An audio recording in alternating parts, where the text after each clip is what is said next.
Night ನಾನು ಗ್ರೂಪಲ್ಲಿ message ಹಾಕಿದ್ದೆ, ಏನಪ್ಪ ಅಂದರೆ ನಾನು ಲೈವಿಗೆ ಬರ್ತೀನಿ ಅಂತ ಹೇಳ್ಬಿಟ್ಟು. ಸೊ ಲೈವಿಗೆ ಬರೋಕ್ಕೆ ಕಾರಣ, ಲೈವಿಗೆ ಬರದೇ ಇರೋದಕ್ಕೆ ಕಾರಣ ಏನಪ್ಪ ಅಂತಂದರೆ, ಸೊ ಅದು 24 hours ಟೈಮ್ ಕೇಳಿದೆ ನಮಗೆ. ಸೊ ಹಾಗಾಗಿ ನಮ್ಮ ಕರಿಯರ್ ಇನ್ ಕಾಮರ್ಸ್ ಚಾನಲ್ಗೆ ಈಗ ಲೈವ್ ಬರೋ ಪರ್ಮಿಷನ್ ಎನೇಬಲ್ ಆಗಬೇಕು ಅಂದರೆ, ಸೊ ಅದಕ್ಕೆ 24 hours ವೇಟ್ ಮಾಡಬೇಕಾಗಿದೆ. ಅದಕ್ಕೋಸ್ಕರ ನಾನೇನು ಮಾಡ್ತಾಯಿದ್ದೀನಿ, ಸೊ ಪ್ರಾಬ್ಲಮೆಟಿಕ್ಸ್ನ ಲೈವಲ್ಲಿ ಸಾಲ್ವ್ ಮಾಡಿ, ಸೊ ಈ ಒಂದು ಥಿಯರಿ ಪಾರ್ಟ್ ಅನ್ನೋಂಥದ್ದು ಏನಿದೆ, ಸೊ ತುಂಬ ಜನ ಥಿಯರಿ ಕೇಳ್ತಾ ಇದ್ರಲ್ಲ, ಸೊ ಥಿಯರಿ ಪಾರ್ಟನ್ನು ಈಗ ಕವರ್ ಮಾಡಬೇಕಂತ ಹೇಳಿ ಡಿಸೈಡ್ ಮಾಡಿ, ಹಾಗಾಗಿ ಇವತ್ತಿನ ದಿನ ಸೊ ರೆಕಾರ್ಡೆಡ್ ವಿಡಿಯೋ ಆಗಿ ಥಿಯರಿ ಅಪ್ಲೋಡ್ ಮಾಡ್ತೀನಿ. ನಾಳೆ ಏನು ಮಾಡ್ತೀನಿ, ಸೊ ಪ್ರಾಬ್ಲಮೆಟಿಕ್ಸನ್ನು ಲೈವ್ ಆಗಿ ಟೀಚ್ ಮಾಡೋಣ ಅಂತ ಸೊ ಪ್ಲ್ಯಾನ್ ಮಾಡಿದ್ದೀನಿ. ಆಮೇಲೆ ಇನ್ನೊಂದೇನಪ್ಪ, ಸೊ ನಾನು ನಿನ್ನೆ ಹೇಳಿದ್ದೆ ನಿಮಗೆ, ಇನ್ ಕೇಸ್ 30-40 ಈ ರೀತಿ ಮೆಂಬರ್ಸ್ ಜಾಯ್ನ್ ಆಗೋದು ನಿಜ ಆದರೆ, ನಿಮಗೆ ಯಾವ ಪ್ರಾಬ್ಲಮ್ಸ್ಗಳು ಡೌಟ್ ಇರ್ತವೆ ಅವನ್ನ ಕಳಿಸಿ, ಸೊ ಆ ಒಂದು ಡೌಟ್ಸ್ಗಳನ್ನ ನಾವು ಕ್ಲಿಯರ್ ಮಾಡ್ತೀವಿ ಅಂತ ಹೇಳ್ಬಿಟ್ಟು. ಸೊ ಯಾರು ಕೂಡ ಯಾವುದೇ ಪ್ರಾಬ್ಲಮ್ ಶೇರ್ ಮಾಡಿಲ್ಲ. ಸೊ ನಾವೇ ಕ್ವಶನ್ ಪೇಪರ್ಸ್ ಇಂಥೆಲ್ಲ ಎಕ್ಸ್ಟ್ರಾಕ್ಟ್ ಮಾಡಿ ಇಂಪಾರ್ಟೆಂಟ್ ಪ್ರಾಬ್ಲಮ್ಸ್ಗಳು, ಡಿಫ್ರೆಂಟ್ ಪ್ರಾಬ್ಲಮ್ಸ್ಗಳನ್ನ ನಾವೇ ಡಿಸ್ಕಸ್ ಮಾಡ್ಬೇಕಂತ ಹೇಳ್ಬಿಟ್ಟು ಸೊ ರೆಡಿ ಆಗಿದ್ದೀನಿ. ಅದನ್ನು ಸೊ ನಾಳೆ ನಮ್ಮ ಒಂದು ಲೈವ್ ಕ್ಲಾಸ್ ಅನ್ನೋಂಥದ್ದು ಎನೇಬಲ್ ಆದಮೇಲೆ ಚಾನಲ್ ಮೇಲೆ ಮಾಡುತ್ತೆ. So previous year question paper so ಪೂರ್ತಿ ಸಾಲ್ವ್ ಮಾಡಿರೋಂಥದ್ದಾಗಿರ್ಬೋದು. ನೆಕ್ಸ್ಟ್ ಆ ಒಂದು ಇದರ ಮೇಲೆ ಸೊ ಥಿಯರಿ ಪಾರ್ಟ್, ಇದು ಪೂರ್ತಿ ಈ ಕ್ಲಾಸ್ ಬಂದುಬಿಟ್ಟು ಥಿಯರಿ ಪಾರ್ಟ್ ಮೇಲೆ ಹೋಗುವಂಥದ್ದು. ಓಕೆನಾ ಫ್ರೆಂಡ್ಸ್? ಸೊ ಯಾವುದೇ ರೀತಿಯಾದಂಥ ಸೊ ಎಂಡ್ವರೆಗೂ ನೋಡಿದರೆ ನಿಮಗೆ ಒಂದು ಫುಲ್ ಎಕ್ಸಾಮ್ ಪ್ಲ್ಯಾನ್ ಅನ್ನೋಂಥ, ಸೊ ಈ ಒಂದು ಕಂಪ್ನಿ ಅಕೌಂಟ್ಸಲ್ಲಿ ಥಿಯರಿ ಪಾರ್ಟ್ ಯಾವ ರೀತಿ ಕ್ಲಿಯರ್ ಮಾಡಬೇಕು ಅನ್ನೋಂಥ ಒಂದು ಇಷ್ಟು ಸ್ಟ್ರಾಟಜೀಸ್ ಮತ್ತು ಟ್ರಿಕ್ಸ್ಗಳನ್ನ ನಾನು ಇವತ್ತಿನ ಕ್ಲಾಸಲ್ಲಿ ತಿಳಿಸ್ಕೊಡ್ತಾ ಇದ್ದೀನಿ. ಓಕೆನಾ? ಸೊ ಇಲ್ಲಿಂದ ನಮ್ಮ ವಿಡಿಯೋನ ಶುರು ಮಾಡೋಣ. ಸೊ ಏನಪ್ಪ ಮೊದಲನೇದಾಗಿ, ಸೊ ನಾನು ಇಲ್ಲಿ ಒಂದು ಹೆಡ್ಡಿಂಗ್ ಬರೆದಿದ್ದೀನಿ. ಏನು ಬರೆದಿದ್ದೀನಿ? Full exam plan. ಏನು ಫುಲ್ ಎಕ್ಸಾಮ್ ಪ್ಲ್ಯಾನ್ ಅಂದರೆ, ಈ ಒಂದು ಕಂಪ್ನಿ ಅಕೌಂಟ್ಸನ್ನ ಥಿಯರಿ ಬಗ್ಗೆ ಒಂದು ಫುಲ್ ಎಕ್ಸಾಮ್ ಪ್ಲ್ಯಾನ್ ಅಂದರೆ ಥಿಯರಿ ಪ್ಲಸ್ ಪ್ರಾಬ್ಲಮೆಟಿಕ್ ಎರಡಕ್ಕೂ ಸೇರಿ ಒಂದು ಎಕ್ಸಾಮ್ ಪ್ಲ್ಯಾನ್ ಹಾಕಿದ್ದೀನಿ. ಯಾವ ರೀತಿ? ಸೊ ಮೊದಲನೇದಾಗಿ ಚಾಪ್ಟರ್ಸ್ ನೇಮಲ್ಲಿ ಮೊದಲನೇ chapter introduction to company accounts. ಇದೇನಪ್ಪ ಸಿಲೆಬಸ್ ತೋರಿಸ್ತಾ ಇದ್ದೀನಿ? ಇಲ್ಲ. ಸೊ ಒಂದು ಪಾಠದಿಂದ ಬಂದರೆ, ಸೊ ಇದರಲ್ಲಿ ಏನಪ್ಪ, ಈ ಒಂದು ಟ್ರಿಕ್ಸ್ನ ಯೂಸ್ ಮಾಡಿದರೆ 65 to 70 ಮಾರ್ಕ್ಸ್ನ ಈಸಿಯಾಗಿ ನೀವು ತೆಗಿಬೋದು ಯಾವುದರಲ್ಲಿ? ಕಂಪ್ನಿ ಅಕೌಂಟ್ಸಲ್ಲಿ. ಓಕೆನಾ? ಸೊ ಹಾಗಾಗಿ ಸೊ ಈ ಒಂದು ಟ್ರಿಕ್ಸ್ನ ಸೊ ತುಂಬ ನೆನ್ಪಿಟ್ಕೊಳ್ಳಿ. ಮೊದಲನೇ ಪಾಠ ಇಂಟ್ರೊಡಕ್ಷನ್ ಟು ಕಂಪ್ನಿ ಅಕೌಂಟ್ಸ್ ಅಂತ ಹೇಳ್ಬಿಟ್ಟು. ಇದರಲ್ಲಿ ಪ್ರಾಬ್ಲಮ್ಸ್ ಯಾವ ಥರ ಬರ್ತವೆ, ಸೊ ಥಿಯರಿ ಕ್ವಶನ್ಸ್ಗಳನ್ನ ನಾನು ಕೆಳಗಡೆ ಲಿಸ್ಟ್ ಮಾಡಿದ್ದೀನಿ. ಸೊ ಅದನ್ನು ಆಮೇಲೆ ತೋರಿಸ್ತೀನಿ. ಸೊ ಪ್ರಾಬ್ಲಮ್ ಟೈಪ್ ಯಾವ ರೀತಿ ಬರುತ್ತೆ? ಒಂದು, managing directors remuneration, MD remuneration for 5 ಮಾರ್ಕ್ಸಿಗೆ ಬರುತ್ತೆ. ಸೊ 15 ಮಾರ್ಕ್ಸ್ಗೆ ಯಾವ ಕ್ವಶನ್ ಬರುತ್ತೆ ಅಂತ ಅಂದರೆ, format of balance sheets under schedule 3 ಅಂತ ಹೇಳ್ಬೋದು. ಅದು ಸೊ ತುಂಬ ಇಂಪಾರ್ಟೆಂಟ್ ಆದಂಥ ಕ್ವಶನ್ 15 ಮಾರ್ಕ್ಸ್ಗೆ ಈ ಪಾಠದಿಂದ ಬರುವಂಥದ್ದು. ಓಕೆನಾ? ಸೊ ಇದು ಫಾರ್ಮ್ಯಾಟ್ ಆಫ್ ಬ್ಯಾಲೆನ್ಸ್ ಶೀಟ್ ಅಂತ ಹೇಳ್ಬಿಟ್ಟು ಕೇಳ್ತಾರೆ. ಸೊ ಯಾವ ರೀತಿ ಬ್ಯಾಲೆನ್ಸ್ ಶೀಟ್ ಅಂತಂದರೆ ನಿಮ್ಗೆ ಆಲ್ರೆಡಿ ಗೊತ್ತಿರುತ್ತೆ. ಕನ್ಸಾಲಿಡೇಟೆಡ್ ಬ್ಯಾಲೆನ್ಸ್ ಶೀಟ್ ಮಾಡ್ತೀರ ನೀವು, ಗೊತ್ತಿದೆನಾ? ಸೊ ಆ ಒಂದು ಕನ್ಸಾಲಿಡೇಟೆಡ್ ಬ್ಯಾಲೆನ್ಸ್ ಶೀಟ್ನ ಫಾರ್ಮ್ಯಾಟ್ನೇ ನಾವು ಇಲ್ಲಿ 15 ಮಾರ್ಕ್ಸ್ಗೆ ಸಜೆಸ್ಟ್, ಯಾವುದೇ ರೀತಿ ಅಮೌಂಟ್ ಇಲ್ಲ. ಸೊ ಎ ಅಥವಾ ಸೊ ಬಿ ಈ ರೀತಿಯಾದಂಥ ಒಂದಿಷ್ಟು ಅಮೌಂಟ್ಗಳನ್ನ ತುಂಬಿ ಏನು ಮಾಡುವಂಥದ್ದು, ಪ್ರಿಪೇರ್ ಮಾಡುವಂಥ ಒಂದು ಬ್ಯಾಲೆನ್ಸ್ ಶೀಟ್ ಅಂತಲೇ ಹೇಳ್ಬೋದು. ಸೊ ವಿಡಿಯೋನ ಎಂಡ್ವರೆಗೂ ನೋಡಿದರೆ ಮಾತ್ರ ನಿಮಗೆ ಈ ಒಂದು ಕ್ಲಾಸ್ ಅನ್ನೋಂಥದ್ದು ತುಂಬ ಹೆಲ್ಪ್ ಆಗುತ್ತೆ. ಓಕೆನಾ? So next second chapter accounting for ಅಮಲ್ಗಮೇಷನ್ ಅಂತ ಹೇಳ್ಬೋದು. ಅಂದರೆ ಸೊ ಇದರಲ್ಲಿ ಯಾವ ರೀತಿ ಪ್ರಾಬ್ಲಮ್ಸ್ ಬರ್ತವೆ ಸೆಕೆಂಡ್ ಚಾಪ್ಟರ್ಲಿ? ಒಂದು ಜರ್ನಲ್ ಎಂಟ್ರೀಸ್ ಆಗಿರ್ಬೋದು. ಅಂದರೆ ಅದರಲ್ಲಿ 2 ಮೆಥಡ್ಸ್ ಬರ್ತವೆ, ಪೂಲಿಂಗ್ ಇಂಟ್ರೆಸ್ಟ್ ಮೆಥಡ್ ಮತ್ತು ಪರ್ಚೇಸ್ ಮೆಥಡ್ ಅಂತ. ಇದು 15 ಮಾರ್ಕ್ಸ್ಗೆ ಬರುವಂಥದ್ದು. ಸೊ ಪೂಲಿಂಗ್ ಇಂಟ್ರೆಸ್ಟ್ ಮೆಥಡ್ಸ್ ಎಲ್ಲಾದರೂ ಕೇಳ್ಬೋದು, ಜರ್ನಲ್ ಎಂಟ್ರಿ ಬರೀರಿ ಅಂತ. ಪರ್ಚೇಸ್ ಮೆಥಡ್ ಎಲ್ಲಾದರೂ ಕೇಳ್ಬೋದು. ಸೊ ಜರ್ನಲ್ ಎಂಟ್ರಿ ಕೇಳ್ತಾ ಇದ್ದಾರೆ ಅಂತಂದರೆ ಅದು ಏನಾಗುತ್ತೆ, 15 ಮಾರ್ಕ್ಸ್ ಕ್ವಶನ್ ಆಗಿ ಟರ್ನ್ ಆಗುತ್ತೆ. ಸೊ ಇನ್ ಕೇಸ್ 5 ಮಾರ್ಕ್ಸ್ಗೆ ಯಾವ ರೀತಿ ಬರುತ್ತೆ ಅಂದರೆ, purchase consideration calculation for 5 marks ಅಂತ ಹೇಳ್ತಾರೆ. ಹೌದಾ? ಸೊ ಪರ್ಚೇಸ್ ಕನ್ಸಿಡರೇಷನ್ ಕ್ಯಾಲ್ಕುಲೇಷನ್ ಅನ್ನು ಕೇಳೋ ಚಾನ್ಸ್ ತುಂಬ ಇದೆ. ಈ ಪಾಠದಿಂದ 5 ಮಾರ್ಕ್ಸ್ಗೆ ಪರ್ಚೇಸ್ ಕನ್ಸಿಡರೇಷನ್ ಫಿಕ್ಸ್ ಬರುವಂಥದ್ದು. ನೆಕ್ಸ್ಟ್ ಇಲ್ಲಿ ಇದೆಯಲ್ಲ, ಸೊ ಇದು ತುಂಬ ಇಂಪಾರ್ಟೆಂಟ್. ನಾನು ಇದಕ್ಕೆ ಏನಕ್ಕೆ ರೆಡ್ ಹಾಕಿದ್ದೀನಿ ಈ 3 ಚಾಪ್ಟರ್ಸ್ಗೆ ಅಂತ ಅನ್ನೋದಕ್ಕೆ ಈಗ ರೀಸನ್ ಹೇಳ್ತೀನಿ, ಕೇಳ್ಕೊಳ್ಳಿ. So 3rd chapter internal reconstruction, ಅದಾ? Next group accounts, next liquidation of company. ಈ 3 ಪಾಠನ ನೀವು ಪರ್ಫೆಕ್ಟ್ ಆದ್ರಿ ಅಂದರೆ, ನಾನು ಹೇಳಿರೋಂಥ ಈ 65 to 70 ಮಾರ್ಕ್ಸ್ನ ಈಸಿಯಾಗಿ ಕವರ್ ಮಾಡ್ಬೋದು. ಹೇಗೆ? ಸೊ ಇನ್ನು 2 ಪಾಠ ಬೇಡವಾ ನಮಗೆ? ಸೊ ಬೇಕು, ಅವು ಎಲ್ಲಿ ಬೇಕು ಅಂತಲೂ ತಿಳಿಸ್ಕೊಡ್ತೀನಿ. ಆಮೇಲೆ ಇವನ್ನಷ್ಟೇ ಕವರ್ ಮಾಡಿದರೆ ಯಾವ ರೀತಿ 65 to 70 ಮಾರ್ಕ್ಸ್ ಕವರ್ ಆಗುತ್ತೆ ಅನ್ನೋದನ್ನು ಕೂಡ ತಿಳಿಸ್ಕೊಡ್ತೀನಿ. ಸೊ ಇಂಟರ್ನಲ್ ರಿಕನ್ಸ್ಟ್ರಕ್ಷನಲ್ಲಿ ಏನು ಬರುತ್ತೆ ಅಂದರೆ, ಜರ್ನಲ್ ಎಂಟ್ರೀಸ್ಗಳು ಬರ್ತವೆ 5 ಮಾರ್ಕ್ಸ್ಗೆ. ಸೊ ಬರೀ ಜರ್ನಲ್ ಎಂಟ್ರೀಸ್ಗಳು ಮಾತ್ರ ಬರ್ತವೆ. ಹೌದಾ? 15 ಮಾರ್ಕ್ಸ್ಗೆ ಕೇಳಿದ್ರು ಅಂದರೆ ಇದೇ ಜರ್ನಲ್ ಎಂಟ್ರೀಸ್ಗಳನ್ನ ಕ್ಯಾರಿ ಆಗ್ತವೆ, ಬಟ್ ಅದ್ರ ಜೊತೆಗೆ ಒಂದು ಬ್ಯಾಲೆನ್ಸ್ ಶೀಟನ್ನು ಪ್ರಿಪೇರ್ ಮಾಡೋದಕ್ಕೆ ಹೇಳ್ಕೊಡ್ತಾರೆ. ಓಕೆನಾ? ಸೊ 15 ಮಾರ್ಕ್ಸ್ ನೋಡಿದರೆ ಇಲ್ಲಿರೋ ಜರ್ನಲ್ ಎಂಟ್ರೀಸ್ಗಳು ಕೂಡ ಕ್ಯಾರಿ ಆಗ್ತವೆ, ಬಟ್ ಅದಕ್ಕೇನೋ ಎಕ್ಸ್ಟ್ರಾ ಬ್ಯಾಲೆನ್ಸ್ ಶೀಟ್ ಒಂದು ಆ್ಯಡ್ ಮಾಡ್ತೀವಿ. ಸೊ ಈಸಿ ಚಾಪ್ಟರ್, ಇದೊಂದು ಚಾಪ್ಟರ್ ವೆರಿ ಇಂಪಾರ್ಟೆಂಟ್ ಕವರ್ ಮಾಡ್ಕೊಳ್ಳೋದಕ್ಕೆ. ಸೊ 15 + 5 20 ಮಾರ್ಕ್ಸ್ ಅಂತೂ ಫಿಕ್ಸ್ ಇರುತ್ತೆ. ಇದು ಪ್ರಾಬ್ಲಮೆಟಿಕ್ಸಲ್ಲಿ ಮಾತ್ರ ಜರ್ನಲ್ ಎಂಟ್ರೀಸ್ ಮತ್ತು ಜರ್ನಲ್ ಎಂಟ್ರೀಸ್ ವಿತ್ ಪ್ರಾಬ್ಲಮ್ಸ್ ಎರಡು ಕೂಡ ಫಿಕ್ಸ್ ಆಗಿರುತ್ತೆ. ಸೊ ನೆಕ್ಸ್ಟ್ ಗ್ರೂಪ್ ಅಕೌಂಟ್ಸಲ್ಲಿ ಬಂದುಬಿಟ್ಟು holding company and subsidiary company ಅಂತ ಹೇಳ್ಬಿಟ್ಟು 2 ಕಂಪನೀಸ್ಗಳು ಬರ್ತಾ ಇರ್ತಾವಲ್ವ. ಸೊ ಯಾವುದೋ ಒಂದು ಕಂಪ್ನಿ ಇನ್ನೊಂದು ಕಂಪ್ನಿನ ಅಕ್ವೈರ್ ಮಾಡ್ಕೊಂಡಿರುತ್ತೆ. ಆ ಟೈಮಲ್ಲಿ ನಾವು ಅಟ್ ದ ಎಂಡ್ ಏನದು ಮೈನಾರಿಟಿ ಇಂಟ್ರೆಸ್ಟ್ ಮಾಡಿ ಆಗಿರ್ಬೋದು. ಅದರಿಂದ ಆಮೇಲೆ ಇನ್ನೊಂದೇನು ಅಂತಂದರೆ, ಸೊ ಮೈನಾರಿಟಿ ಇಂಟ್ರೆಸ್ಟ್ ಪ್ಲಸ್ ಒಂದು ಕನ್ಸಾಲಿಡೇಟೆಡ್ ಬ್ಯಾಲೆನ್ಸ್ ಶೀಟ್ ಮಾಡ್ತೀವಲ್ವ. ಸೊ ಆ ಒಂದು ಕನ್ಸಾಲಿಡೇಟೆಡ್ ಬ್ಯಾಲೆನ್ಸ್ ಶೀಟನ್ನು ಪ್ರಿಪೇರ್ ಮಾಡುವಂಥದ್ದು. ಸೊ ಇದು 15 ಮಾರ್ಕ್ಸಿಗೆ ಆಯಿತು. 5 ಮಾರ್ಕ್ಸಿಗೆ ಏನು ಕೇಳ್ತಾರಪ್ಪ ಅಂದರೆ, MI ಚಾರ್ಟನ್ನು ಬರೆಯಿರಿ MI ಚಾರ್ಟ್ ಅಂದರೆ ಎಂಟಿ ಚಾರ್ಟ್ನ ಕೂಡ ಕೇಳ್ಬೋದು, ಪ್ಲಸ್ ಒಂದು ಪ್ರಾಬ್ಲಮ್ನ ಕೊಟ್ಟು ಸೊ ನಾರ್ಮಲ್ ಬರೀ MI ಎಷ್ಟು ಕಂಡುಹಿಡಿಯಿರಿ ಅಂತ ಕೂಡ ಕೇಳ್ಬೋದು. ಓಕೆನಾ. So next consolidated balance sheet ಅಂತ ಹೇಳ್ತಾರೆ. ಸೊ ಇವೆರಡನ್ನು ಸೇರಿಸಿ ಕೊಟ್ಟರು ಅಂತಂದರೆ 15 ಮಾರ್ಕ್ಸಿಗೆ ಆಗುತ್ತೆ. ಒಂದಷ್ಟೇ ಕೊಟ್ಟರು ಅಂತಂದರೆ MI ಅಷ್ಟೇ ಕೊಡ್ತಾರೆ, ಸೊ 5 ಮಾರ್ಕ್ಸಿಗೆ ಆಗುವಂಥದ್ದು. Next format of minority interest, ಇದನ್ನು ಕೂಡ 5 ಮಾರ್ಕ್ಸ್ಗೆ ಸಪ್ರೇಟಾಗಿ ಕೇಳುವಂಥದ್ದು. ಥಿಯರಿ ಪಾರ್ಟ್ ಕೇಳಬೇಕಂತ ಅನ್ನೋ ಟೈಮಲ್ಲಿ ಈ ಪಾಠದ ಮೇಲೆ ಯಾವ ಕ್ವಶನ್ನ ಕೇಳ್ತಾರೆ ಅಂದರೆ ಈ ಒಂದು ಕ್ವಶನನ್ನು ಕೇಳ್ತಾರೆ. ಓಕೆನಾ. So next liquidation of companies, ಇದು ತುಂಬ very very very very important ಮತ್ತು ಈಸಿಯೆಸ್ಟ್ ಲೆಸನ್ ಅಂತಲೇ ಹೇಳ್ಬೋದು ಇದನ್ನು. ಹೌದಾ.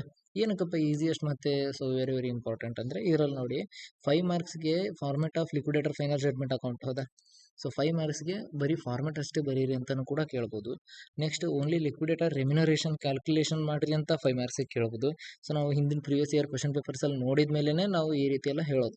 ಹೌದಾ. ಸೊ ಲಿಕ್ವಿಡೇಟರ್ ರೆಮ್ಯುನರೇಷನ್ ಅಷ್ಟೇ ಮಾಡಿರಿ ಅಂತ ಹೇಳ್ಬೋದು, ಅಥವಾ ಬರೀ ಫಾರ್ಮೆಟ್ ಅಷ್ಟೇ ಬರೀರಿ ಪ್ರೊಫಾರ್ಮಾ ಅಂತ ಹೇಳ್ಬಿಟ್ಟು ಕರೀತಾರೆ, proforma of liquidator final statement account ಅಂತ ಕೇಳ್ಬೋದು.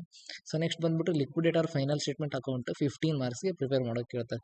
ಸೊ ಇದರಲ್ಲಿ ಹಿಂಗೆ ಯಾವ ರೀತಿ ಸೊ ಡಿಫ್ರೆನ್ಸಿಯೇಷನ್ 5 ಮಾರ್ಕ್ಸ್ಗೂ ಕೂಡ ಈ ಒಂದು ಲಿಕ್ವಿಡೇಟರ್ ಫೈನಲ್ ಸ್ಟೇಟ್ಮೆಂಟ್ ಅಕೌಂಟ್ನ ಕೇಳಿದ್ರು ಅಂದರೆ ಅದನ್ನು ಬಿಟ್ಟು ಮತ್ತೆ 15 ಮಾರ್ಕ್ಸ್ಗೂ ಮತ್ತು 5 ಮಾರ್ಕ್ಸ್ಗೆ ಏನು ಡಿಫ್ರೆನ್ಸ್ ಅಪ್ಪ ಅಂದರೆ 15 ಮಾರ್ಕ್ಸಲ್ಲಿ ಸೊ 2 to 3 ಈಕ್ವಿಟಿ ಶೇರ್ ಹೋಲ್ಡರ್ಸ್ನ ಕೇಳುವಂಥದ್ದು. ಹೌದಲ್ಲ. ಸೊ ನೆಕ್ಸ್ಟ್ 3 ರೆಮ್ಯುನರೇಷನ್ಸ್ಗಳು, ಸೊ ಒಬ್ಬ ಲಿಕ್ವಿಡೇಟರ್ಗೆ so 3 to 4 types of remuneration pay ಮಾಡೋ ರೀತಿ ಕೇಳುವಂಥದ್ದು. ಸೊ ಅಡ್ಜಸ್ಟ್ಮೆಂಟ್ಗಳು ಜಾಸ್ತಿ ಮಾಡ್ತಾರೆ.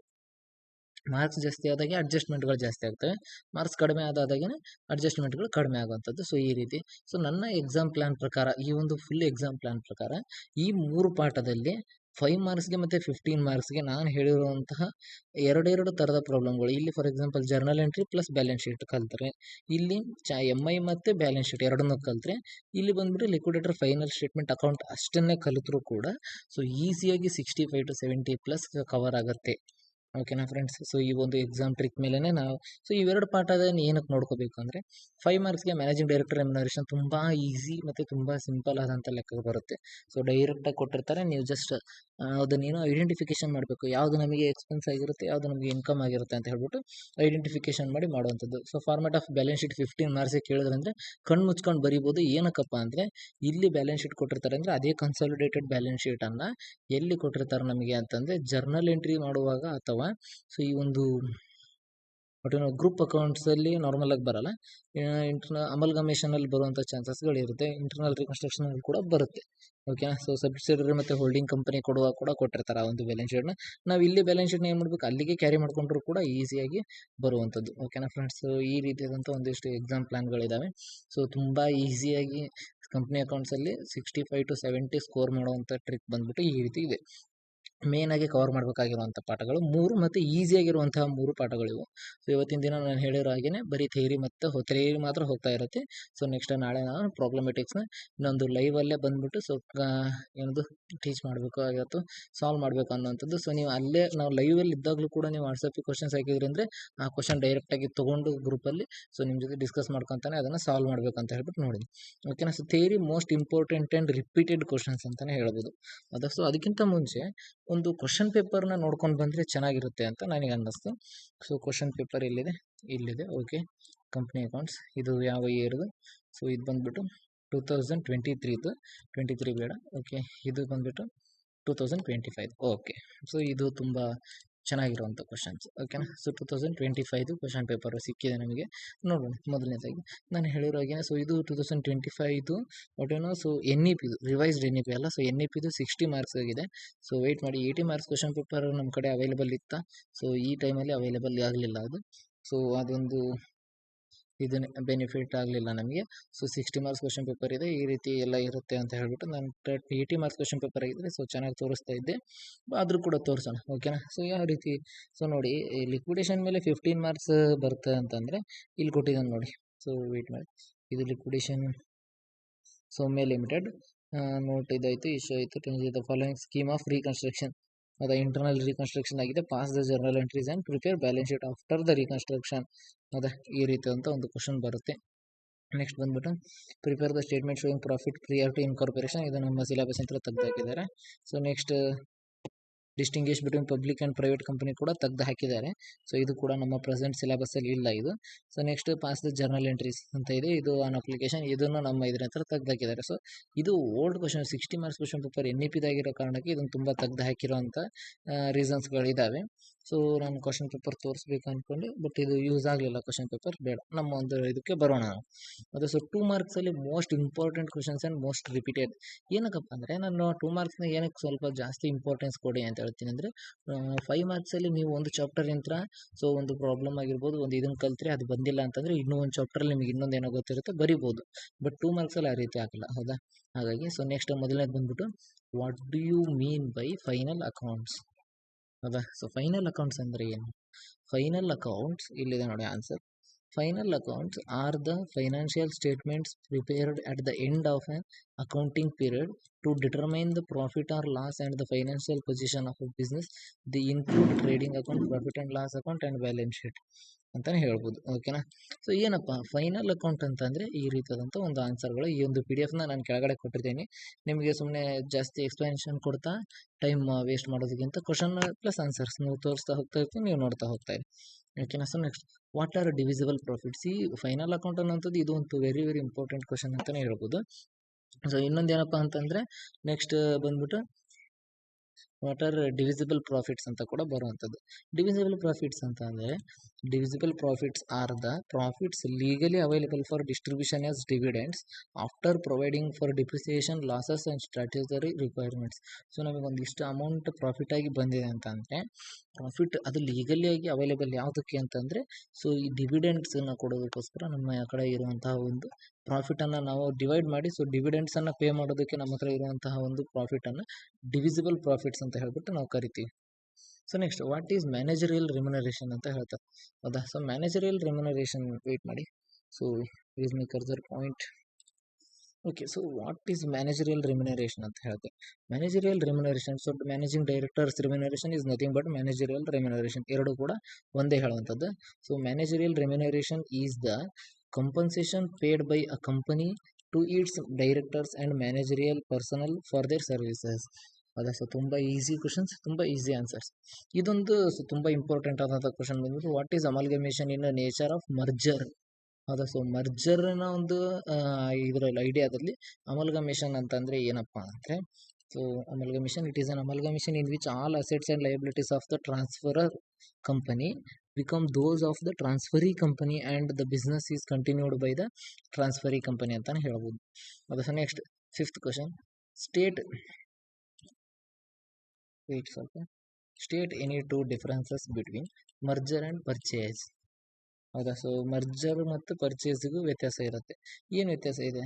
ಸೊ ಅಸೆಟ್ಸ್ ಆ್ಯಂಡ್ ಲಯಬಿಲಿಟೀಸ್ ಬೇಸಿಸಲ್ಲಿ ನೋಡೋಣ. So all assets and liabilities are taken over. ಮರ್ಜರಲ್ಲಿ ಏನಾಗುತ್ತೆ, ಎಲ್ಲ ಅಸೆಟ್ಸ್ಗಳು ಮತ್ತು ಲಯಬಿಲಿಟೀಸ್ಗಳನ್ನ ತೊಗೊಳುತ್ತೆ. ಬಟ್ ಪರ್ಚೇಸಲ್ಲಿ ಆಗಲ್ಲ, not necessary to take over all assets and liabilities.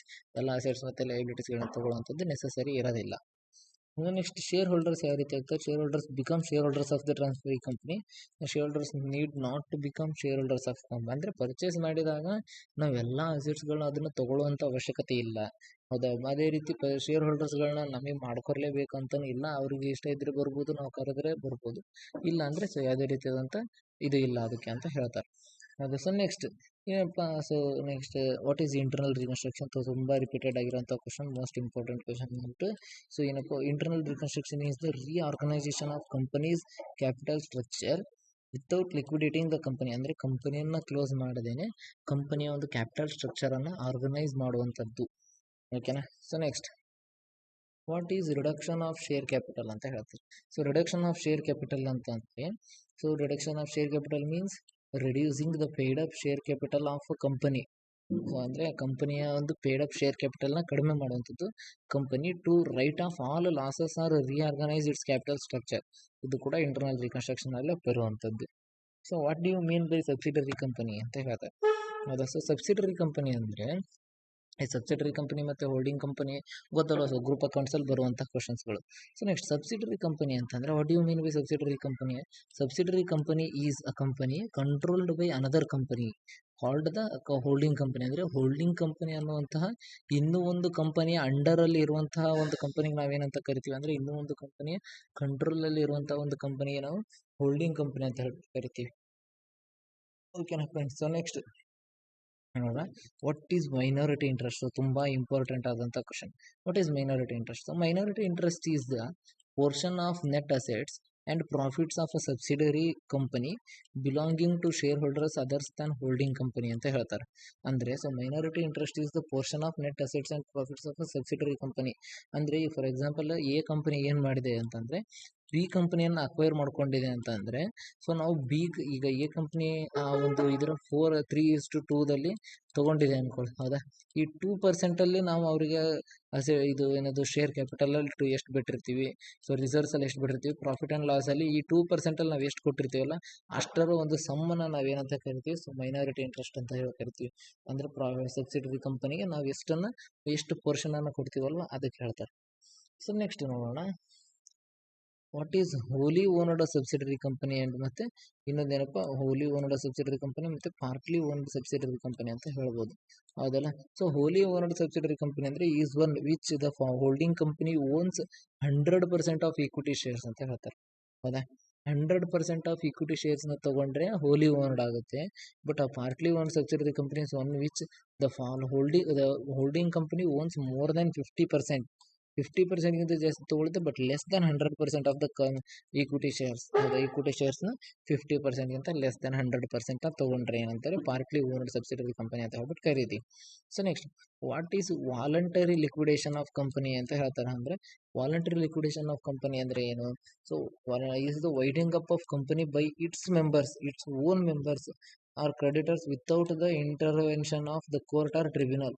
ಅದು ಯಾವುದೇ ರೀತಿ ಕೋರ್ಟ್ ಆಜ್ಞೆ ಇಲ್ಲದೇನೆ ಸೊ ಆ ಒಂದು ಕಂಪನಿಯ ಬೋರ್ಡ್ ಮೆಂಬರ್ಸ್ಗಳೆಲ್ಲ ಸೊ ಏನು ಮಾಡುವಂಥದ್ದು, ಡಿಸ್ಕಷನ್ ಮಾಡಿ ಸೊ ಅದರಿಂದ ಆ ಕಂಪನಿಯನ್ನು ಕ್ಲೋಸ್ ಮಾಡುವಂಥದ್ದು, ವೈಂಡ್ ಅಪ್ ಮಾಡುವಂಥದ್ದಕ್ಕೆ ಏನಂತ ಹೇಳ್ತಾರೆ, ವಾಲಂಟರಿ ಲಿಕ್ವಿಡೇಷನ್ ಅಂತ ಹೇಳ್ತಾರೆ. ನಾವು ವಾಲಂಟರಿ ಹೇಳಿದೆ ಅಂದರೆ ಕಂಪಲ್ಸರಿ ಲಿಕ್ವಿಡೇಷನ್ ಕೂಡ ಕೇಳ್ಬೋದು. ಕಂಪಲ್ಸರಿ ಲಿಕ್ವಿಡೇಷನ್ ಅಂದ್ರೇನು? So when company is facing huge losses, ಹೌದಾ. So when company is facing huge losses, court or tribunal, NCLT ಅಂತ ಹೇಳ್ಬಿಟ್ಟು ಏನು ಕರಿತೀವಿ, ಆ ಟ್ರಿಬ್ಯುನಲ್ ಅನ್ನುವಂಥದ್ದು ಏನು ಮಾಡುತ್ತೆ, ಒಂದು ಆರ್ಡರ್ ಪಾಸ್ ಮಾಡುತ್ತೆ, ಸೊ ನೀವು ಕಂಪ್ನಿಯನ್ನು ಕ್ಲೋಸ್ ಮಾಡಿ ಅಂತ ಹೇಳ್ಬಿಟ್ಟು ಆ ಟೈಮಲ್ಲಿ ಕ್ಲೋಸ್ ಮಾಡುವಂಥದ್ದು. So next, what is preferential creditor? ತುಂಬ important. What is preferential creditor ಅಂದರೆ is a creditor who has legal right to receive payment before the other unsecured creditors during liquidation ಫಾರ್ಮೆಟಲ್ಲಿ ನೆನಪಿದೆ ಅಲ್ವಾ. ಸೊ ಲಿಕ್ವಿಡೇಷನ್ ಫಾರ್ಮೆಟ್ ನಡೆಯುವಾಗ so ಮೇಲೆ ಇರುವಂಥ unsecured ಕ್ರೆಡಿಟರ್ಸ್ಗೆ ಆಗಿರ್ಬೋದು, preference share ಹೋಲ್ಡರ್ಸ್ಗೆ ಆಗಿರ್ಬೋದು, ಈಕ್ವಿಟಿ ಶೇರ್ ಹೋಲ್ಡರ್ಸ್ಗೆ ಆಗಿರ್ಬೋದು, ಇವರೆಲ್ಲರಿಗೂ ಇಲ್ಲದೆ ಇರುವಂಥ ಒಂದು ಆ ಲೀಗಲ್ ರೈಟನ್ನು ಹೊಂದಿರ್ತಾರೆ. ಇವ್ರಿಗೆಲ್ಲರಿಗೂ ಮುಂಚೆ ನೀವು ನನಗೆ ಪೇಮೆಂಟ್ ಮಾಡಿ ಆಮೇಲೆ ಉಳಿದವ್ರಿಗೆ ಮಾಡಬೇಕು ಅಂತ ಹೇಳ್ಬಿಟ್ಟು ಈ ರೀತಿಯಂಥ ಒಂದು ಲೀಗಲ್ ರೈಟ್ ಏನಿರುತ್ತಲ್ಲ, ಸೊ ಇದಕ್ಕೆ ಪ್ರಿಫರೆನ್ಷಿಯಲ್ ಕ್ರೆಡಿಟರ್ ಅಂತ ಹೇಳ್ತೀವಿ. So what is liquidator's final statement account? So ಅದು ಲಿಕ್ವಿಡೇಟರ್ ಫೈನಲ್ ಸ್ಟೇಟ್ಮೆಂಟ್ ಅಕೌಂಟ್ ಏನು ಹೇಳುತ್ತೆ? It is the statement prepared by the liquidator showing the realisation of assets and distribution of cash among creditors and shareholders, ಹೌದಾ. So ಒಂದು ಅಸೆಟ್ಸ್ಗಳನ್ನೆಲ್ಲ realisation ಮಾಡಿ so ಅದರಿಂದ ಬಂದಿರುವಂಥ ಒಂದು ಅಮೌಂಟನ್ನು ಯೂಸ್ ಮಾಡಿಬಿಟ್ಟು ಯಾವ ರೀತಿ ನಾವು ಕ್ಯಾಶನ್ನು ಡಿಸ್ಟ್ರಿಬ್ಯೂಟ್ ಮಾಡ್ತೀವಲ್ಲ, ಶೇರ್ ಹೋಲ್ಡರ್ಸ್ಗಾಗಿರ್ಬೋದು, ಸೊ ಕ್ರೆಡಿಟರ್ಸ್ಗಳಿಗಾಗಿರ್ಬೋದು, ಮತ್ತು ಲಿಕ್ವಿಡೇಟರಿಗಾಗಿರ್ಬೋದು, ಈ ರೀತಿಯಾದಂಥದ್ದು ಒಂದು ತೋರಿಸುವಂಥ ಒಂದು ಸ್ಟೇಟ್ಮೆಂಟ್ಗೆ ನಾವೇನಂತ ಕರಿತೀವಿ, ಲಿಕ್ವಿಡೇಟರ್ ಫೈನಲ್ ಸ್ಟೇಟ್ಮೆಂಟ್ ಅಕೌಂಟ್ ಅಂತ ಹೇಳ್ತೀವಿ. ಸೊ ನೆಕ್ಸ್ಟ್, ಇವೆರಡು ಎಕ್ಸ್ಪ್ಯಾಂಡಲ್ಲಿ ಸೊ ಕನ್ಫರ್ಮ್ ಆಗಿ ಒಂದಂತರೂ ಬಂದೇ ಬರುತ್ತೆ ಎಕ್ಸಾಮ್ಗೆ. ಎಕ್ಸ್ಪ್ಯಾಂಡ್ NCLT ಅಂತಂದರೆ stands for national company law tribunal ಅಂತಲೇ ಹೇಳ್ಬೋದು. ಸೊ IBC ಅಂದರೆ ಇನ್ಸಾಲ್ವೆನ್ಸಿ ಆ್ಯಂಡ್ ಬ್ಯಾಂಕ್ರಪ್ಸಿ ಕೋಡ್ ಅಂತ ಹೇಳ್ತಾರೆ, ಹೌದಾ. ಬ್ಯಾಂಕ್ರಪ್ಸಿ ಕೋಡ್ ಅಂತಲೇ ಹೇಳ್ಬೋದು, ಅದು insolvency and bankruptcy code. So ಇಲ್ಲಿಗೆ ಈ ಒಂದು 15 2 ಮಾರ್ಕ್ಸ್ ಕ್ವಶನ್ನ ನೀವು ಕವರ್ ಮಾಡ್ಕೊಂಡೆ ಅಂದರೆ ಮಿನಿಮಮ್ 8 ಕ್ವಶನ್ಸ್ ಅಂತೂ ನೀವು ಈಸಿಯಾಗಿ ಕವರ್ ಆಗುವಂಥದ್ದನ್ನು ನಾವು ನೋಡ್ಬೋದು, ಹೌದಲ್ಲ. ಸೊ ಈ 15ಅಲ್ಲಿ ಮಿನಿಮಮ್ 8 ಅಂತೂ 8 to 9 ಹೇಳೋಕ್ಕಾಗಲ್ಲ. ಸೊ ಏನಕ್ಕಪ್ಪ ಅಂದರೆ ನಾನು ಹಿಂದೆ BE ಮಾಡಿದಾಗಿರ್ಬೋದು, ಸೊ HRM ಮಾಡಿದಾಗ ಕೂಡ ಇದೇ ಟ್ರಿಕ್ನ ಯೂಸ್ ಮಾಡಿದ್ದೆ. ಆ ಟೈಮಲ್ಲಿ ಕೂಡ ತುಂಬ ಕ್ವಶನ್ಸ್ಗಳು ಕವರ್ ಆಗಿದ್ದಲ್ಲ ನಾವು ನೋಡಿದ್ವಿ. ಸೊ ತುಂಬ ಸ್ಟೂಡೆಂಟ್ಸ್ಗಳು ಕೂಡ ಮೆಸೇಜ್ ಮಾಡಿ ನನಗೆ ಹೇಳಿದ್ರು ಅದನ್ನ, ಸೊ ಸರ್ ನೀವು ಹೇಳಿರೋ ಕ್ವಶನ್ಸ್ಗಳೇ ಬಂದಿದ್ದು ಅನ್ನೋ ಕಾರಣಕ್ಕೋಸ್ಕರ, ಹೌದಾ. ಹಾಗಾಗಿ ಸೊ ನೆಕ್ಸ್ಟ್ ಏನಪ್ಪ ಅಂದರೆ 5 marks most important and asked question in PYQ, ಹೌದಾ. ಸೊ 5 ಮಾರ್ಕ್ಸ್ಗೆ ಬರುವಂಥ most important and most asked ಕ್ವಶನ್ಸ್ಗಳು ಯಾವುವು? ಸೊ ಮೊದಲನೇದಾಗಿ distinguish between amalgamation in the nature of merger and purchaser. ನಾನು ಇದನ್ನು ಎಕ್ಸ್ಪ್ಲೇನ್ ಮಾಡೋದಕ್ಕೂ ಮುಂಚೆ ಇನ್ನೂ ಒಂದನ್ನು ಹೇಳಬೇಕಾಗಿದೆ. ಸೊ ಕ್ವಶನ್ ಪೇಪರ್ ಪ್ಯಾಟರ್ನನ್ನು ನಾನು ಅನಲೈಸ್ ಮಾಡಿದಾಗ ನನಗೆ ಗೊತ್ತಾಗಿದ್ದೇನಪ್ಪ ಅಂದರೆ, ಸೊ 5 ಮಾರ್ಕ್ಸಿಂದ ಟೋಟಲ್ ಎಷ್ಟು ಕ್ವಶನ್ಸ್ ಬರ್ತವೆ? 5 ಕ್ವಶನ್ಸ್ ಬರ್ತವೆ, ಹೌದಾ. 15 ಮಾರ್ಕ್ಸಿಂದ ಟೋಟಲ್ ಎಷ್ಟು ಕ್ವಶನ್ ಬರ್ತವೆ? 5 ಕ್ವಶನ್ಸ್ ಬರ್ತವೆ. ಹಾಗಿದ್ರೆ ಸೊ ಒಂದು ಸಿಂಪಲ್ ಟ್ರಿಕ್ ಏನಿರುತ್ತಪ್ಪ, ಈಗ ನಮಗೆ ಇರುವಂಥ ಲೆಸನ್ಸ್ ಎಷ್ಟು? 5 ಲೆಸನ್ಸ್ ಇರ್ತವೆ ಅಂದಮೇಲೆ 5 ಮಾರ್ಕ್ಸಿನ ಪ್ರತಿಯೊಂದೊಂದು ಕ್ವಶನ್ ಕೂಡ ಒಂದೊಂದು ಚಾಪ್ಟರ್ ಅಂತ ಬರುತ್ತೆ. ನಾವು ಇದರಲ್ಲಿ ಎಷ್ಟು ಆನ್ಸರ್ 3 ಆನ್ಸರ್ ಮಾಡಬೇಕು. ಸೊ 15 ಮಾರ್ಕ್ಸ್ಗೆ 5 ಕ್ವಶನ್ಸ್ ಬರ್ತವೆ ಅಂದರೆ ನಮಗಿರೋ ಚಾಪ್ಟರ್ಸ್ ಎಷ್ಟು 5 ಚಾಪ್ಟರ್ಸ್ ಆಗಿದ್ದಾಗ ಸೊ ಇದರಿಂದ ಒಂದೊಂದು ಪಾಠದಿಂದ ಒಂದೊಂದು ಬರ್ತಾವ. ನಾವು ಇದರಲ್ಲಿ ಎಷ್ಟು ಆನ್ಸರ್ ಮಾಡಬೇಕು 3 ಆನ್ಸರ್ ಮಾಡಬೇಕು. ಹಾಗಿದ್ರೆ ಇಲ್ಲಿ ನಾವು 3 ಆನ್ಸರ್ ಮಾಡಬೇಕು, ಇಲ್ಲಿ ನಾವು 3 ಆನ್ಸರ್ ಮಾಡಬೇಕು. ಹೌದಾ, ಇಲ್ಲಿ ನಮಗೆ 5 ಪಾಠದಲ್ಲಿ ಬರುತ್ತೆ, ಇಲ್ಲಿ ನಮಗೆ 5 ಪಾಠದಲ್ಲಿ ಬರುತ್ತೆ ಅಂದರೆ ಈ 3 ಪಾಠಗಳನ್ನ ಯಾವನ್ನ ಓದಬೇಕು ಅಂತ ನಾವು ಡಿಸೈಡ್ ಮಾಡ್ಬೋದಾ? ಹೌದಲ್ಲ. ಸೊ ನಾವು ಈ ಪಾಠಗಳು ಅಂತ ಓದೋದು. ಸೊ ನಾವು ಇಲ್ಲಿ ಈ ರೀತಿ ಟ್ರಿಕ್ ಯೂಸ್ ಮಾಡಿ ಸೊ ಪರ್ಫೆಕ್ಟ್ ತುಂಬ ಜನ ಹೇಳಿದ್ದಾರೆ ಇಲ್ಲಿ ಆಪ್ಷನ್ ತಗೊಂಡು ಓದಲಿಲ್ಲ ಅಂದರೆ ಎಕ್ಸಾಮಲ್ಲಿ ನಾವು ಆಪ್ಷನ್ ತಗೋಬೋದು ಅಂತ. ಬಟ್ ನಾವು ಇಲ್ಲೇ ಆಪ್ಷನ್ ತಗೊಂಡು ಪರ್ಫೆಕ್ಟ್ ಆಗಿ ಹೋದ್ವಿ ಅಂದರೆ ಎಕ್ಸಾಮಲ್ಲಿ ಸೊ ಈಸಿಯಾಗಿ ಸಾಲ್ವ್ ಮಾಡ್ಕೊಂಡು ಬರ್ಬೋದು. ಅಲ್ಲಿ ಕನ್ಫ್ಯೂಷನ್ ಮಾಡೋದು, ಅಲ್ಲಿ ಹುಡುಕಾಡುವಂತಹ ಒಂದು ಪರಿಸ್ಥಿತಿ ಬರಲ್ಲ ಅನ್ನೋ ಒಂದು ಕಾರಣಕ್ಕೋಸ್ಕರ ನಾವು ಈ ಟ್ರಿಕ್ಕನ್ನು ಸೊ 3+3 ಈ ರೀತಿ ಮಾಡಿರೋವಂಥದ್ದು. ಹೌದಲ್ವ. ಸೊ ತುಂಬ ಈಸಿ ಟ್ರಿಕ್. ಸೊ ಈಗ ಆ ಕಾರಣಕ್ಕೋಸ್ಕರ ಈ ಫಾರ್ ಎಕ್ಸಾಂಪಲ್ ಏನಪ್ಪ 5 ಮಾರ್ಕ್ಸಲ್ಲಿ ನಾನು ಹೇಳಿದ್ದೆ ಇಲ್ಲಿ ಯಾವ್ಯಾವ ಥರದ ಕ್ವಶನ್ಸ್ಗಳು ಯಾವ ಪಾಠದ ಮೇಲೆ 5 ಮಾರ್ಕ್ಸಿಗೆ ಬರುತ್ತೆ. ನಾನು ಈಗ ಈ 5 ಮಾರ್ಕ್ಸಲ್ಲಿ ಹೇಳ್ತೀನಿ ಅಂದರೆ ಇಲ್ಲಿ ಜರ್ನಲ್ ಎಂಟ್ರೀಸ್ಗಳು ಬರ್ತಾವೆ 5 ಮಾರ್ಕ್ಸ್ಗೆ ಅಂತ ಹೇಳಿದ್ದೀನಿ ಅಂದರೆ ಸೊ ಈ ಜರ್ನಲ್ ಎಂಟ್ರೀಸ್ ನಿಮಗೆ 15 ಮಾರ್ಕ್ಸಲ್ಲಿ ಕೂಡ ಹೆಲ್ಪ್ ಆಗುತ್ತೆ. ಇಲ್ಲಿ ನೋಡಿ, ಈಗ ಫಾರ್ ಎಕ್ಸಾಂಪಲ್ ಇಲ್ಲಿ ಮೈನಾರಿಟಿ ಇಂಟ್ರೆಸ್ಟ್ ಫಾರ್ಮೆಟ್ ಕೇಳಿದ್ರೆ ಅಂದರೆ ಈ ಫಾರ್ಮೆಟ್ ನಿಮಗೆ 15 ಮಾರ್ಕ್ಸ್ ಕ್ವಶನಿಗೆ ಹೆಲ್ಪ್ ಆಗುತ್ತೆ. ಸೊ ಹೋಲ್ಡಿಂಗ್ ಕಂಪ್ನಿ ಮತ್ತು ಸಬ್ಸಿಡರಿ ಬಗ್ಗೆ ಕಂಪ್ನಿ ಬಗ್ಗೆ ಡಿಫ್ರೆನ್ಸ್ ಕೇಳಿದ್ರೆ ಅಂದರೆ ಈ ಪ್ರಾಬ್ಲಮ್ ಮಾಡುವಾಗ ನಿಮಗೆ ಹೆಲ್ಪ್ ಆಗುತ್ತೆ ಈ ರೀತಿ. ಸೊ ನೆಕ್ಸ್ಟ್ ಲಿಕ್ವಿಡೇಷನ್ ಅಂತ ಬಂದರೆ ಲಿಕ್ವಿಡೇಟರ್ ಸ್ಟೇಟ್ಮೆಂಟ್ ಬರೆಯೋಕೆ ಹೇಳ್ಬೋದು, ಎಂಟಿ ಸ್ಟೇಟ್ಮೆಂಟ್ ಫಾರ್ಮೆಟ್ ಬರೆಯೋದಕ್ಕೆ 5 ಮಾರ್ಕ್ಸ್ಗೆ. ಅದನ್ನೇ ನಾವು ಯೂಸ್ ಮಾಡ್ಕೊಂಡು 15 ಮಾರ್ಕ್ಸ್ ಕ್ವಶನ್ ಸಾಲ್ವ್ ಮಾಡ್ಬೋದಾ. ಸೊ ಅದೇ ಬಿಟ್ಟರೆ ರೆಮ್ಯುನರೇಷನ್ ಅಷ್ಟೇ ಮಾಡಿದ್ವಿ ಅಂದರೆ ಅದನ್ನು ಯೂಸ್ ಮಾಡ್ಕೊಂಡು 15 ಮಾರ್ಕ್ಸ್ ಕ್ವಶನ್ ಸಾಲ್ವ್ ಮಾಡ್ಬೋದು. ಈ ರೀತಿ ಒಂದಕ್ಕೊಂದು ಕನೆಕ್ಷನ್ ಇರೋ ಕಾರಣಕ್ಕೆ ನಾವೇನು ಮಾಡಿದ್ವಿ, ಸೊ 3 ಲೆಸನ್ಸ್ಗಳನ್ನ ಮಾತ್ರ ನಾವೇನು ಮಾಡಿದ್ವಿ ಕವರ್ ಮಾಡ್ಕೊಂಡಿರೋದು. ಹೌದಾ. ಸೊ ನಿಮಗೂ ಕೂಡ ಯಾವುದೇ ರೀತಿಯಾದಂಥ ಏನದು ಕನ್ಫ್ಯೂಷನ್ಸ್ ಆಗಬಾರ್ದು ಅನ್ನೋ ಒಂದು ಕಾರಣಕ್ಕೋಸ್ಕರ. So next 5 marks most important questions ಯಾವುದಪ್ಪ ಅಂದರೆ ಮೊದಲನೇದು ಅಮಲ್ಗಮೇಷನ್ಗೂ ಮತ್ತು ಮರ್ಜರಿಗೂ ಒಂದು nature of merger and purchaser. ಈ ನೇಚರ್ ಮರ್ಜರ್ ಮತ್ತು ಪರ್ಚೇಸ್ ಅಂತ ಅಂದರೆ ಎರಡು ಒಂದು ಸಿಚುವೇಶನ್ಗಳು ಬರುತ್ತೆ. ಹೌದಾ. ಮರ್ಜರ್ ಅಂತಂದರೆ ನಾನು ಬಂದು ನಿನ್ನ ಕಂಪ್ನಿಯ ಜೊತೆ ಕೂಡ್ಕೊಂಡು ಒಂದು ಹೊಸ ಕಂಪ್ನಿ ಮಾಡೋದು, ಅಂದರೆ A+B ಸೇರ್ಕೊಂಡು ಏನು ಮಾಡುವಂಥದ್ದು AB ಕಂಪ್ನಿ ಮಾಡೋದು. ಹೌದಾ. ಸೊ A+B = AB ಮಾಡೋದು. ಬಟ್ ಪರ್ಚೇಸ್ ಅಂದರೆ ಹಾಗಲ್ಲ. A ಕಂಪ್ನಿ A+B ತಗೊಂಡು ಏನು ಮಾಡೋದು, ಬರೀ A ಮಾತ್ರ ತೋರಿಸೋದು. ಏನಕ್ಕಪ್ಪ ಅಂದರೆ ಅವನು ಪರ್ಚೇಸ್ ಮಾಡಿರ್ತಾನೆ ಅಲ್ಲಿ. ಈಗ ಗೊತ್ತಾಯ್ತು ನಿಮ್ಗೆ ಒಂದು ಸಿಂಪಲ್ ಇದು ಏನಪ್ಪ. ಸೊ ಮೀನಿಂಗ್ ಅಂದರೆ combination of companies where the business of the transferor companies continued by the transferee company. ಹೌದಾ. ಎ ಕಂಪನಿಯ ಒಂದು ಬಿಸ್ನೆಸ್ B ಕಂಪನಿಯ ಒಂದು ಬಿಸ್ನೆಸ್ ಏನಾಯಿತು A ಕಂಪನಿ ಅಂತ ಮತ್ತೆ ಫ್ಯೂಚರಲ್ಲಿ AB ಕಂಪನಿಯಲ್ಲಿ ಕಂಟಿನ್ಯೂ ಆಗುತ್ತೆ. ಬಟ್ ಇಲ್ಲಿ ಹಾಗಲ್ಲ. Acquisition of the one company by another where merger conditions are not satisfied ಅಂದರೆ A ಕಂಪನಿ B ಕಂಪನಿಯನ್ನು ಪರ್ಚೇಸ್ ಮಾಡ್ತಂದರೆ ಎಟ್ ದ ಎಂಡ್ ನಮಗೆ ಕಾಣುವಂಥ ಕಂಪನಿ ಒಂದೇ, ಅದು A ಕಂಪನಿ ಅಂತ. ಅದು. So next assets and liabilities ಅಂದರೆ ಯಾವ ರೀತಿ ಅಮಲ್ಗಮೇಷನಲ್ಲಿ ಅಸೆಟ್ಸ್ ಆ್ಯಂಡ್ ಲಯಬಿಲಿಟೀಸ್ ಅನ್ನೋಂಥದ್ದು ಮರ್ಜ್ ಮಾಡಿದ್ವಿ ಅಂತಂದರೆ ಸೊ ಏನಾಗುತ್ತೆ, ಆಲ್ ಅಸೆಟ್ಸ್ ಆ್ಯಂಡ್ ಲಯಬಿಲಿಟೀಸ್ನ ತೊಗೊಳ್ತಾರೆ, ಟೇಕನ್ ಓವರ್ ಮಾಡ್ತಾರೆ. ಬಟ್ ಇನ್ನೊಂದು ಏನಪ್ಪ ಆಗುತ್ತೆ ಅಂತಂದರೆ ಸೊ ಪರ್ಚೇಸಲ್ಲಿ assets and liabilities may be taken over at agreed values, ಅಂದರೆ ತೊಗೋಬೋದು ತೊಗೊಳ್ಳದೇ ಇರ್ಬೋದು. ಹೌದಾ. ಸೊ ನೆಕ್ಸ್ಟ್ ಶೇರ್ ಹೋಲ್ಡರ್ಸ್ಗೆ ಯಾವ ರೀತಿ ಟ್ರೀಟ್ಮೆಂಟ್ ಆಗುತ್ತೆ ಅಂದರೆ share holders of the transferor company become the share holders of transferee company. ಏನಕ್ಕೆ ಅಂದರೆ A+B ಎರಡು ಸೇರಿಸಿದಾರೆ ಅಷ್ಟೇ. ಇಲ್ಲಿ ಮರ್ಜರ್ ಅಂದರೆ ಇಬ್ಬರು ಸೇರಿ ಒಂದು AB ಕಂಪ್ನಿ ಮಾಡಿದ್ದಾರೆ. ಬಟ್ ಹಾಗಲ್ಲ. ಇಲ್ಲಿ ಏನಾಗಿದೆ ಪರ್ಚೇಸಲ್ಲಿ ಅಂದರೆ A ಕಂಪ್ನಿ ಬಂದು ನಿನ್ನ ಕೈಲಿ ನಡ್ಸೋಕ್ಕಾಗಲ್ಲ, ನಾನು ತೊಗೊಂಡ್ಬಿಡು ನನ್ನ ಕಡೆಗೆ ಅಂತ ಹೇಳ್ಬಿಟ್ಟು ಅದನ್ನು ಪರ್ಚೇಸ್ ಮಾಡಿ ಏನು ಮಾಡಿರೋವಂಥದ್ದು ಜಸ್ಟ್ A ಕಂಪನಿಯನ್ನು ಮಾತ್ರ ಓಪನ್ ಮಾಡಿರುವಂಥದ್ದು. ಓಕೆನಾ. So next business of the transferor company is continued. ಹೌದಾ. ಇಲ್ಲಿ ಏನಾಯಿತು, B ಕಂಪನಿಯ ಒಂದು ಬಿಸ್ನೆಸ್ ಅನ್ನುವಂಥದ್ದು ಟ್ರಾನ್ಸ್ಫರ್ ಕಂಟಿನ್ಯೂ ಆಗ್ತಾ ಇದೆ ಅದು. ಬಟ್ ಇಲ್ಲ ಹಾಗಲ್ಲ, business need not to be continued. ಇಲ್ಲಿ B ಕಂಪನಿ ಅನ್ನುವಂಥದ್ರ ಬಿಸ್ನೆಸ್ ಪೂರ್ತಿಯಾಗಿ ಕ್ಲೋಸ್ ಆಗುತ್ತೆ, ಬರೀ A ಕಂಪನಿ ಮಾತ್ರ ನಡೆಸ್ತಾ ಇರುತ್ತೆ. So next method of accounting. ಯಾವ ರೀತಿ ಅಕೌಂಟಿಂಗ್ ಮಾಡ್ತಾರೆ, ಒಂದು ಪೂಲಿಂಗ್ ಇಂಟ್ರೆಸ್ಟ್ ಮೆಥಡ್ ಮಾಡ್ತಾರೆ, ಇಲ್ಲಿ ಪರ್ಚೇಸ್ ಮೆಥಡಲ್ಲಿ ಮಾಡ್ತಾರೆ. ಹೌದಾ. ಸೊ ಪೂಲಿಂಗ್ ಇಂಟ್ರೆಸ್ಟ್ ಮೆಥಡ್ ಮತ್ತು ಇಲ್ಲಿ ಪರ್ಚೇಸ್ ಮೆಥಡಲ್ಲಿ ಯೂಸ್ ಮಾಡುವಂಥದ್ದು. ಸೊ ನೆಕ್ಸ್ಟ್ 5 ಮಾರ್ಕ್ಸ್ಗೆ ನೆಕ್ಸ್ಟ್ ಕ್ವಶನ್ನ ನೋಡೋಣ. ಸೊ ನಿಮಗೆ ಇದು ನೋಟ್ಸ್ ಅವೈಲೇಬಲ್ ಇರುತ್ತೆ, ನೀವು ಒಂದು ಕಡೆ ನೀಟಾಗಿ ನೋಡ್ಕೊಂಡು ಬರೀಬೇಕಿದನ್ನು. ಸೊ ನಾನು ಜಸ್ಟ್ ನಿಮಗೆ ಒಂದು ಗೊತ್ತಾಗಬೇಕಲ್ಲ, ಅದಕ್ಕೋಸ್ಕರ ಮಾತ್ರ ಕ್ವಶನ್ಸ್ಗಳನ್ನ ಹೇಳೋದು. Next explain the forms of internal reconstruction ಅಂತ ಹೇಳ್ತಾರೆ. ಅದು ಯಾವ ರೀತಿಯಾದಂಥ ನಾವು ಇಂಟರ್ನಲ್ ರೀಕನ್ಸ್ಟ್ರಕ್ಷನ್ ಮಾಡ್ತೀವಿ. ಮೊದಲನೇದಾಗಿ ಇಂಟರ್ನಲ್ ರೀಕನ್ಸ್ಟ್ರಕ್ಷನ್ ಅಂದ್ರೆ ಏನು ಅಂತ ತಿಳ್ಕೊಳ್ಳೋಣ. Internal reconstruction means reorganising the capital structure of a company without liquidating it. ಅಂದರೆ ನಮ್ಮ ಕಂಪ್ನಿ ಒಂದು ತುಂಬ ಲಾಸಲ್ಲಿ ನಡೀತಾ ಇದೆ ಅಂದರೆ ಅದನ್ನು ನಾವು ಕ್ಲೋಸ್ ಮಾಡೋದಿಲ್ಲ, ಅದನ್ನು ಕಂಟಿನ್ಯೂ ಮಾಡೋದೇ. ಯಾವ ರೀತಿ ಕಂಟಿನ್ಯೂ ಮಾಡೋದು ಅಂದರೆ ಸೊ ಶೇರ್ ಹೋಲ್ಡರ್ಸ್ಗೆ ಕೊಡುವಂಥ ಒಂದಿಷ್ಟು ಕ್ಯಾಪಿಟಲ್ ಸ್ಟ್ರಕ್ಚರ್ ಆಫ್ ದ ಕಂಪನಿಯಲ್ಲಿ ಜಸ್ಟ್ ಒಂದು ರೀಆರ್ಗನೈಸ್ ಮಾಡಿದೆ, ಒಂದಿಷ್ಟು ಅಡ್ಜಸ್ಟ್ಮೆಂಟ್ ಮಾಡುವಂಥದ್ದು. ಒಬ್ಬ ಶೇರ್ ಹೋಲ್ಡರ್ಗೆ